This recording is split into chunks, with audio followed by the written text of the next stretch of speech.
हमने क्या था, electric charges and electric charges. तो आज हमें क्या करना है, उस पे हमने कर लिया, प्रॉपर्टीज कर ली थी हमारे पास में कि हमारे पास इनकी प्रॉपर्टीज क्या है। आज हम करेंगे क्या,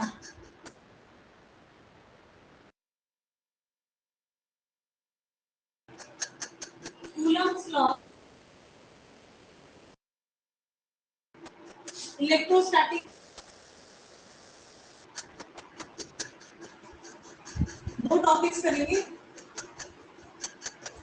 और इलेक्ट्रोस्टैटिक फील्ड कि भाई इलेक्ट्रोस्टैटिक फील्ड थ्योरी हमारे पास में क्या कहती है। तो सबसे पहले बात करते हैं किसकी, पहले बात करते हैं हम कूलम्ब्स लॉ। कूलम्ब्स लॉ, चलिए ऊपर कूलम्ब्स, कूलम्ब्स लॉ क्या कहते हैं हमारे पास में। फिर कूलम्ब्स लॉ हमारे पास में क्या करता है, ये हमें फोर्स के बारे में बताता है। किसके बारे में, इम्पोर्टेड है। देखो कूलम्ब्स लॉ कहता है कि अगर आपके पास में दो स्टेशनरी चार्जेस है, आपके पास में दो स्टेशनरी चार्जेस है, एक है प्लस क्यू और एक है माइनस। क्या आपके पास दो स्टेशनरी चार्जेस है, प्लस क्यू और माइनस। या तो अट्रैक्टिव फोर्स होगा या फिर रिपल्सिव फोर्स होगा, प्लस माइनस छोड़ दो। मान लो दो पॉइंट चार्जेस है आपके पास, Q1 और Q2, Q1 और Q2 दो पॉइंट, क्या होगा, अट्रैक्टिव या रिपल्सिव फोर्स हमें देखने को मिलेगा, है कि नहीं। अगर लाइक चार्जेस है फोर्स होगा, अगर अनलाइक चार्जेस है तो अट्रैक्टिव फोर्स होगा हमारे पास। लॉ हम इसी फोर्स के बारे में बताता है। क्या कहता है ये हमारे पास में, the force of interaction, the force of interaction between two stationary point charges in vacuum is directly proportional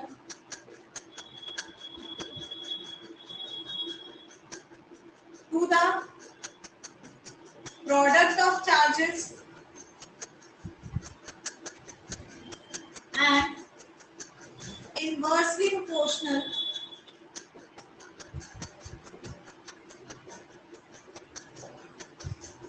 to the square of distance between them.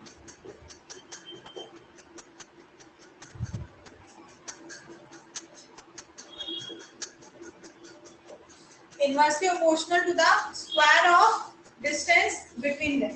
ये स्टेटमेंट है, स्टेटमेंट को तो समझना भी पड़ेगा और रखना भी पड़ेगा आपके पास में।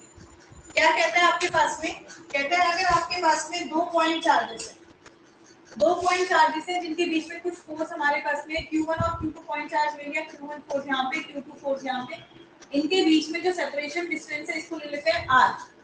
सेपरेशन डिस्टेंस को क्या ले लिया हमने, R। फोर्स क्या हो सकता है, फोर्स अट्रैक्टिव भी हो सकता है और रिपल्सिव भी हो सकता है। फोर्स अट्रैक्टिव भी हो सकता है और रिपल्सिव भी हो सकता है हमारे पास में। तो ये कहता है अगर टू पॉइंट चार्जेस है, इनके बीच में एक फोर्स ऑफ इंटरेक्शन हमारे पास में वो एक्ट कर रहा है, कहाँ पे, जब इन चार्जेस को आपने वैक्यूम में रखा है हमारे पास, कहाँ रखना है, वैक्यूम में रखना है। तो क्या कहते हैं, फोर्स ऑफ चार्जेस, मान लो फोर्स आपका है F, F क्या आ गया, डायरेक्टली प्रोपोर्शनल आ गया Q1 Q2 के। F क्या आ गया, डायरेक्टली प्रोपोर्शनल आ गया आपके पास Q1 Q2 के, and inversely proportional to square of distance between them.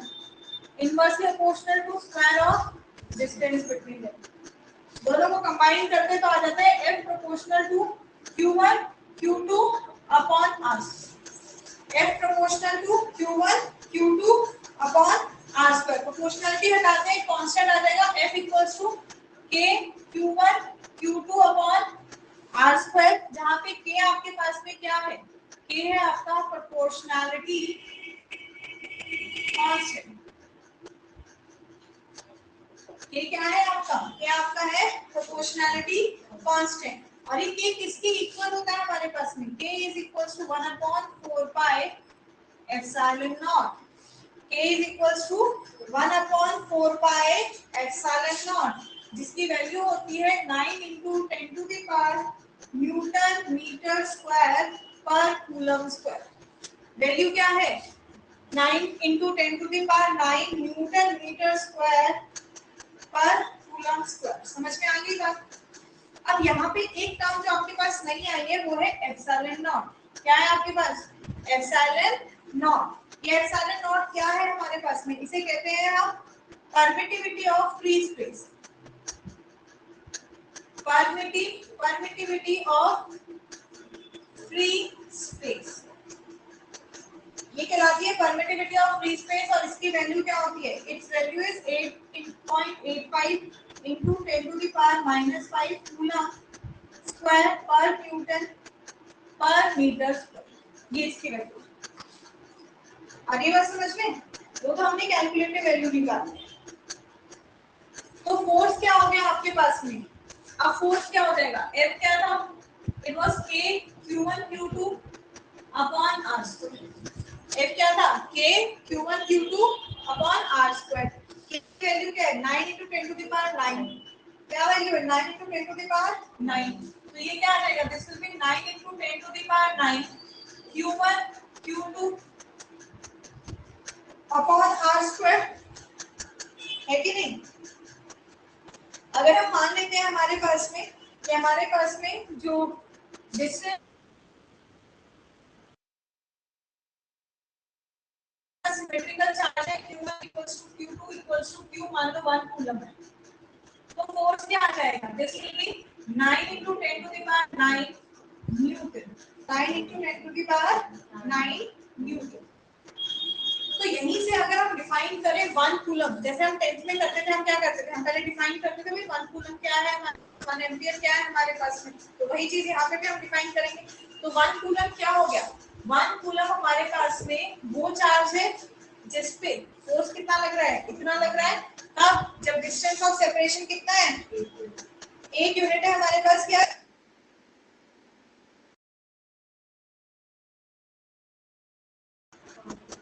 ठीक है? तो हम क्या कह सकते हैं? What is 1 coulomb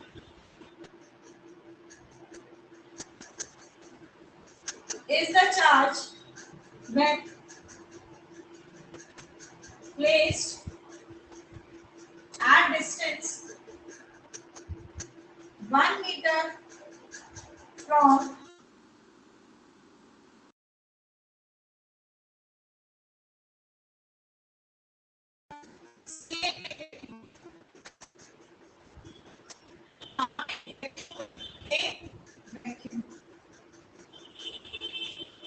in vacuum।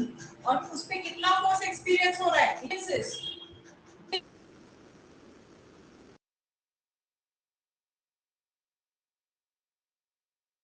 10⁹ Newton.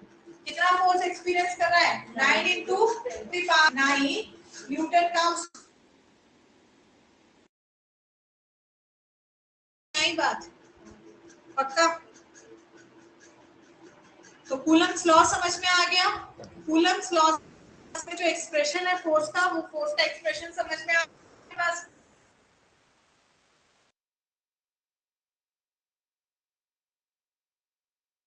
इसमें डाउट है? ठीक है। अब ये बात किसकी कर रहे हैं? ये तो मतलब जब कोई मीडियम नहीं है, वैक्यूम की मतलब जब कोई मीडियम नहीं ना। अगर हम बात कर लेते हैं हमारे पास में एक मीडियम है, इसमें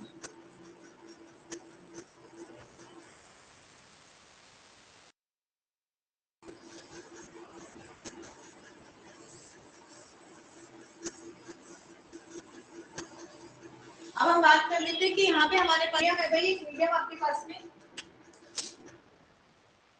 एक मीडियम आपने यूज कर लिया एब्सोल्यूट परमिट ऑफ मीडियम।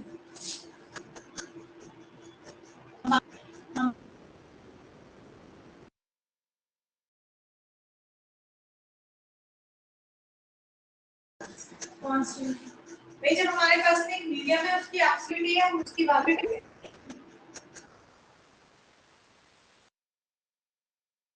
हमारे पास में क्या है कि भाई एफ वैक्यूम क्या होता है?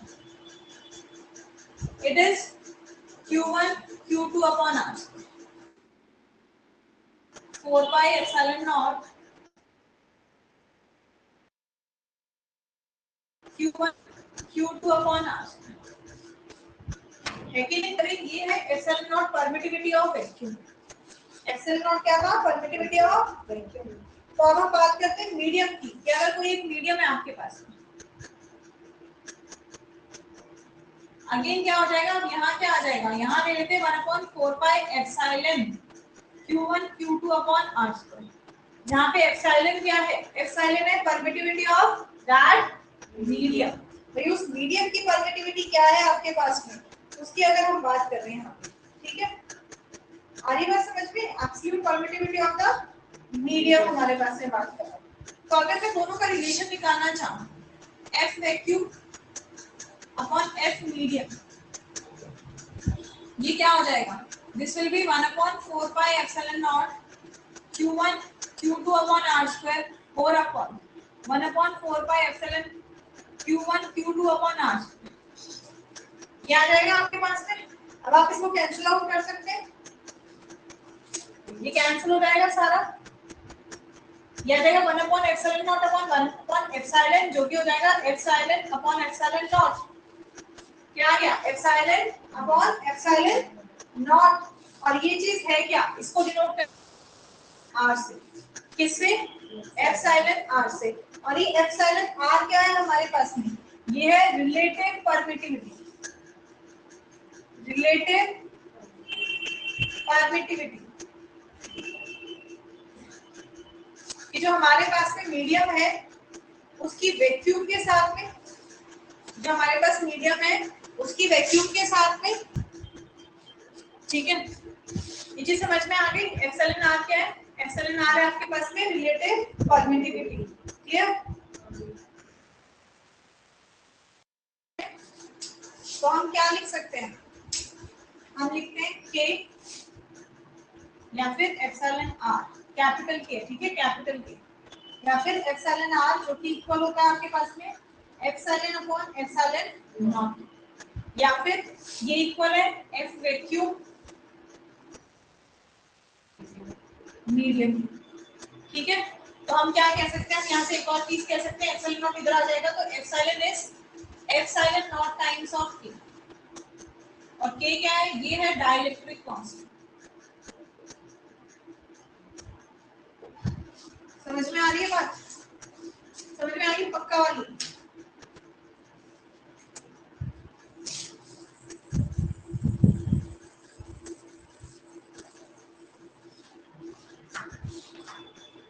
अब बात करते हैं कूलम्ब्स लॉ की वेक्टर फॉर्म।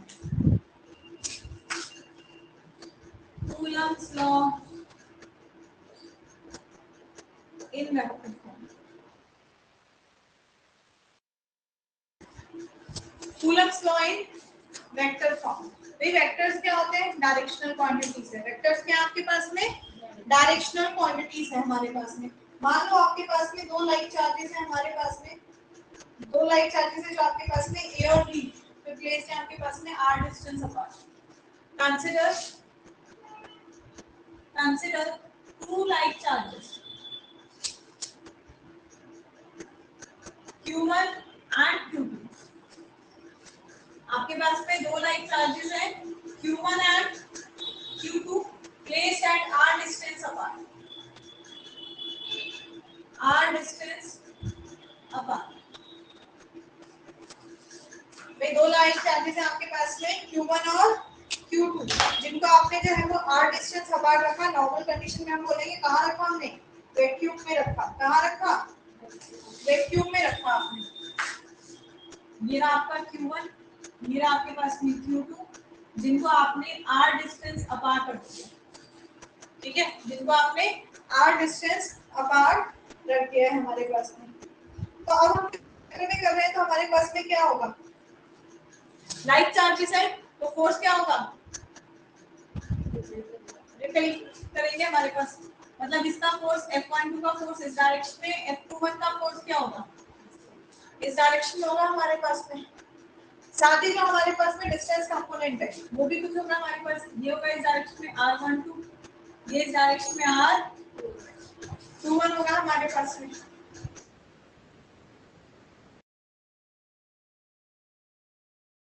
क्या कहता है हमारे पास में कि दोनों पे जो है वो एक फोर्स लग रहा होगा हमारे पास, है कि नहीं? और फोर्स क्या होगा? इक्वल होगा हमारे पास। That means what? F12 is equals to F21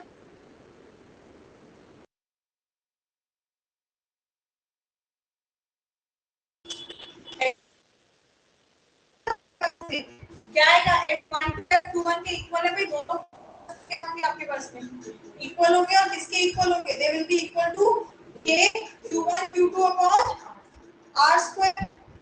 हम किसकी बात कर रहे हैं? हम तो वेक्टर फॉर्म की बात कर रहे हैं। हम किसकी बात फॉर्म? तो F12 क्या होगा? F12 will be 1 upon 4 pi epsilon naught Q1 Q2 upon R square into क्या आ जाएगा? एक यूनिट वेक्टर आ जाएगा R21, वेक्टर फॉर्म है ना, तो डायरेक्शन के लिए क्या? F12 क्या होगा? इस यूनिट वेक्टर के डायरेक्शन में होगा हमारे पास में, है कि नहीं? ऐसे ही अगर हम F21 निकालें, F21 क्या हो जाएगा? It will B 1 upon 4 pi epsilon naught Q1 Q2 upon R square R12 का यूनिट वेक्टर।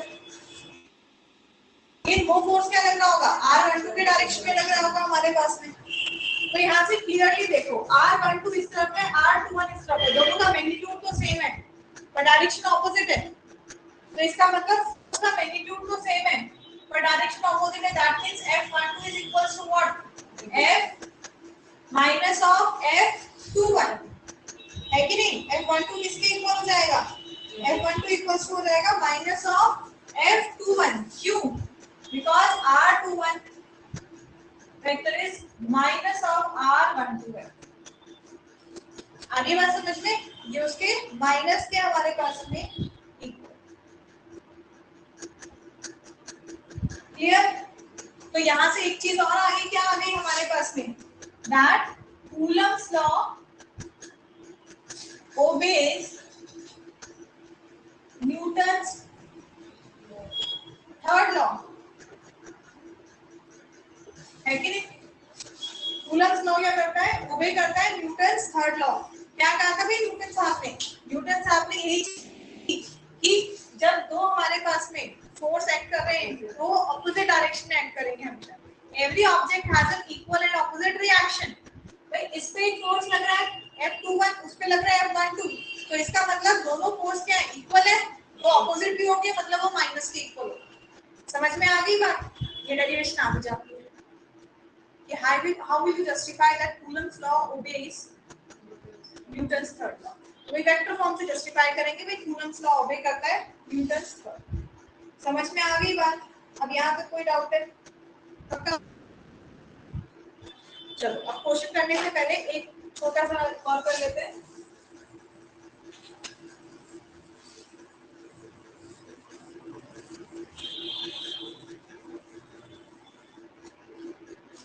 क्वेश्चंस करने से पहले एक छोटी सी और कर लेते हैं हमारे पास में comparison of Coulomb's law with gravitational law।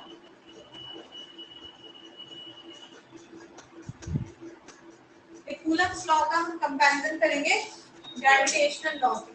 Coulomb's law भी क्या कहता है? फोर्स क्या होता है? अट्रैक्टिव भी हो सकता है, रिपल्सिव भी हो सकता है। ग्रेविटेशनल लॉ भी वही है भाई, फोर्स अट्रैक्टिव भी है, रिपल्सिव भी है हमारे पास में। तो इसका हम कंपैरिजन करते हैं। तो भाई कूलम्स लॉ से तो पता है, अभी भी फ्रेश निकाला है क्या? कूलम्स लॉ भाई साहब से आया हमारे पास, F क्या होता है? K Q1 Q2 upon R square. किस पर डिपेंड कर रहा है? चार्ज पे डिपेंड कर रहा है और डिस्टेंस बिटवीन देम पे डिपेंड कर रहा है हमारे पास में। भाई साहब ग्रेविटेशन ने क्या कहा? ग्रेविटेशन ने कहा F इक्वल्स टू होता है Gm1 m2 upon R square. क्या होता है हमारे पास में? Gm1 m2 upon R square हमारे पास में किस पे डिपेंड कर रहा है? मास और डिस्टेंस पे। तो यहाँ अगर आप देखो ना तो हमारे पास में जो इलेक्ट्रिक फोर्स है, ये इलेक्ट्रोस्टैटिक फोर्स है, चार्ज पार्टिकल के कारण, ये तो मास पे देख रहा है हमारे पास में। तो हम क्या देखते हैं कि जो इलेक्ट्रोस्टैटिक फोर्स है हमारे पास में, वो बहुत ज्यादा है, बहुत स्ट्रॉन्ग है। किससे? ग्रेविटेशनल फोर्स से। किससे? ग्रेविटेशनल फोर्स के। और इसके अगर आप दो इलेक्ट्रॉन्स के लिए इसकी वैल्यू देखो, क्यों? इलेक्ट्रॉन्स का मास बहुत कम है भाई, नेग्लिजिबल। याद है एटम का स्ट्रक्चर किया था, मास क्या है? नेग्लिजिबल। तो मास नेग्लिजिबल है पर चार्ज तो बहुत है हमारे पास। तो सिंपल सा बेसिक आप इलेक्ट्रॉन के लिए देख लीजिए। तो इलेक्ट्रॉन के लिए क्या देखोगे? जी की वैल्यू तो बहुत छोटी आएगी हमारे पास ग्रेविटेशनल फोर्स की, पर इसकी वैल्यू क्या आएगी? बड़ी आएगी आपके पास में। And that is around what? It is 10 to the power 39 times gravitational force. समझ में आया? 10 to the power 39 times gravitational. समझ में आ गया? क्वेश्चन करें।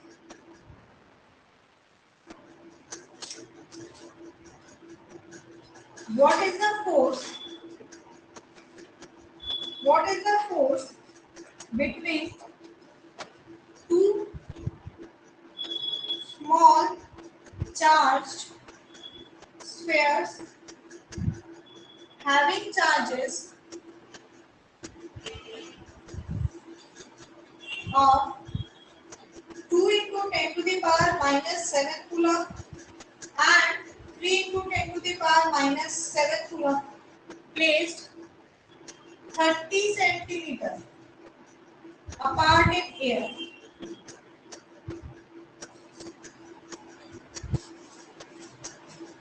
क्या कह रहा है भाई? फोर्स निकालो।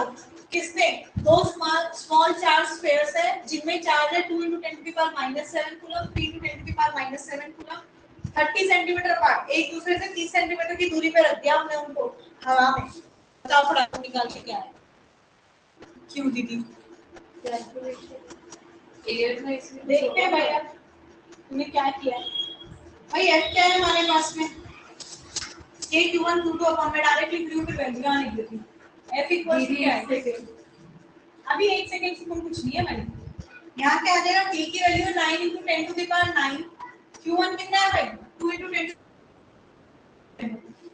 तो 2 into 10 to the power minus 7 into Q2 कितना है? 3 into 10 to the power upon R square। R कितना है? 30 सेंटीमीटर।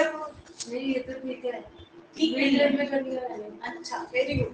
क्योंकि फॉर्मूले में जब है हमारे पास मीटर में है तो हम इसको चेंज करेंगे 0.3 मीटर होल स्क्वायर। कैलकुलेट करना खुद से। आंसर बता देती हूँ। आंसर आएगा 6 into 10 to the power minus 3 newton. Positive आ रहा है। फोर्स कैसा है? रिपल्सिव। कैसा है फोर्स? रिपल्सिव। समझ में आ गई बात? चलो वो वाला अगला वाला देखो। कहते हैं sum of 2 point charges is 7 microcoulomb. 2 point charges का हमारे पास में सम दे दिया 7 माइक्रोकूलम। They repel each other with a force of 1 newton. मतलब अब क्या दे दिया भाई? फोर्स दे दिया। F फोर्स दे दिया कि 1 न्यूटन से क्या कर रहे हैं? एक दूसरे को रिपेल कर रहे हैं, एक दूसरे से दूर भाग रहे हैं हमारे पास में। मैंने क्या 30 सेंटीमीटर में 30 सेंटीमीटर दूर रखा अपने फ्री स्पेस में। कहता है दोनों चार्ज की आपको वैल्यू निकालनी है हमारे पास में। क्या करना है भाई?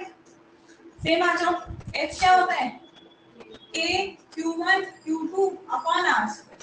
F दिया हुआ है कितना? 1। K की value 9 into 10 to the power 9। भाई Q1 और Q2 का आता पता नहीं है, R पता है 0.3 का होल स्क्वायर। Q1 और Q2 का आता पता नहीं है पर हमें सम पता है। तो सिंपल मैथमेटिक्स हम करते हैं क्या? जब सम पता होता है एक को मान लेते हैं x, दूसरा क्या हो जाएगा? सम माइनस x। तो मान लो भाई Q1 आपके पास में क्या है? x। तो Q2 क्या हो जाएगा? 7 माइनस x। पर ये क्या है? माइक्रोकूलम में है। ये क्या है आपके पास में? 10 to the power minus 6। तो पहला Q1 ले लेते हैं x into 10 to the power minus 6 multiply 7 minus x into 10 to the power minus 6। समझ में आई बात?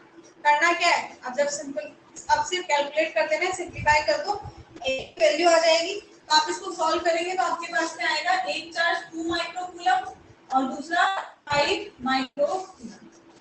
आई थिंक कैलकुलेशन खुद ही करना है, उसमें तो दीदी नहीं आएगी कराने के लिए, वो तो तुम्हें खुद ही करना है भाई। चलो अब आ जाते हैं हमारे पास में सुपरपोजिशन प्रिंसिपल, हमारे पास में हाँ जब एक सिस्टम ऑफ चार्ज है आपके पास में, कई सारे चार्जेस हैं आपके पास में, वो उस पे बेस्ड है। तो लिख रही थी तो मैंने लिख दिया Q1 Q2 Q3 up to Qn। मान लो एक सिस्टम है आपके पास में जिसमें आपके पास में n नंबर ऑफ चार्जेस हैं आपके पास में, ठीक है। अब क्या हो रहा होगा, हर एक पे एक फोर्स लग रहा होगा हमारे पास में, है कि नहीं, हर एक पे एक फोर्स लग रहा होगा। मान लो ये आपका Q1 है, this is your Q1, Q3 Q2, तो भाई इस पे क्या हो रहा होगा, इससे एक फोर्स लग रहा होगा 1 पे, किसके कारण, 3 के कारण, F13, है कि नहीं। ऐसे इस पे फोर्स लग रहा होगा इसके कारण इस डायरेक्शन में F12, तो इन पे भी फोर्स लग रहा होगा F13 F12 F1 मतलब जो भी है 1 तक देखा उसको, F1 पे n के कारण भी लग रहा होगा हमारे पास में। तो नेट फोर्स क्या हो जाएगा, what will be total force on F1, it will be F12 plus F13 up to F1n, यही होगा हमारे पास में। और F12 क्या होगा, देखो F12 क्या होगा, this will be K Q1 Q2 upon R square into R21,